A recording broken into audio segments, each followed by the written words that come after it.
What's up, Albion fans? It is another match day vlog, and it's a tough one against Oxford United. Who would have thought we'd be saying it's a tough game? But after the last couple of results and the way we've been playing, I think every game's going to be tough for us. They've got Lancashire playing for him. We just guarantee he's going to score against us. Just seen the team news, and I don't even know what Mason's on today. He's playing Phillips, Charlie Taylor.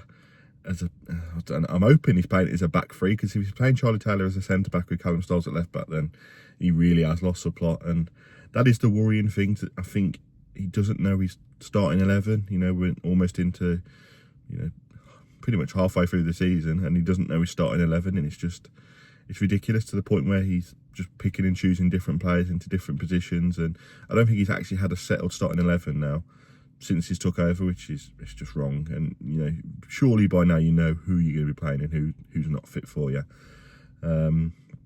Yeah, it's worrying to see. I hope we get the 3 points today. I am going for a 2-1 win. My old man, who's obviously just stood outside the car, he predicted a 1-1 draw or Oxford to nick it 1-0 later on. So that just shows where we are really as a club at the moment. We are predicting teams, like Oxford to beat us, and they got smashed midweek 3-0. It's worrying to see how we're playing, and I don't want it to continue like this way, that we're, getting beaten, bullied around on the pitch. And I hope it is a free back, but he hasn't gone 2 up top again. Why has he not gone 2 up front? Today was the day to go 2 up front. The bench looks absolutely fantastic. Mulumby's back, Collier's back, Banny's back on the bench, DK, Hegibo. He's starting Carlin Grant as well. I don't know what's up with Mason. I don't know if he's lost it and he's just trying to get himself sacked as quick as possible now to move on to something else, or I don't know. Something's just not right with this club. I've looked at a lot of comments on the Albion WhatsApp group and forums, and they're all in agreement at the moment that the team he's picked is just completely random, and it's worrying times for us at the moment. We could go down to 18th today. I mean, we could go up to 11th if we win, if results go away, but we could also go into the international break in 18th position, which it's Steve Bruce sort of football again, isn't it? And it's not what we want. And I think if we do lose today, I do think Mason will be sacked and we'll be looking for a new manager in the international. If we win, are they going to make the decision and just get rid? Who knows? But yeah, I'm going for a 2-1 Albion win. Let me know your thoughts in the comments down below. Don't forget to subscribe as well. And I'll catch you when we're in the ground and we start getting some highlights. Hopefully this week, apart from when we played Sheffield Wednesday, we got absolutely nothing.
Some of them still doing the shit,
Well, Baggies fans, back from the game. A 2-1 victory, finally a win.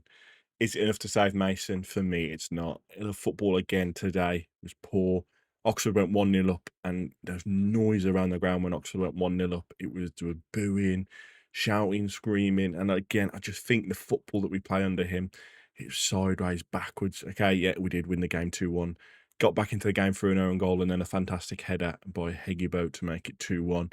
But for me, the football just wasn't anywhere near the standard that we need it to be to push to where we really want to be in the league. And that's the biggest thing for me. It was just a similar sort of setup and against a better side today. And no disrespect to Oxford, we would have been, completely walked over, in my opinion. And that is the big worry.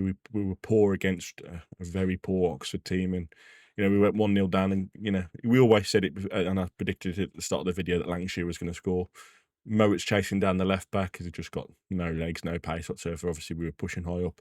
Ball comes across, and it's obviously 1-0 to Oxford. And the noise around the ground is, as I say, it was just the booing, And then we almost kicked off when we went 1-0 down, and it was the same again for, the first minute or so. It was just sideways, backwards, and almost like we clicked into gear.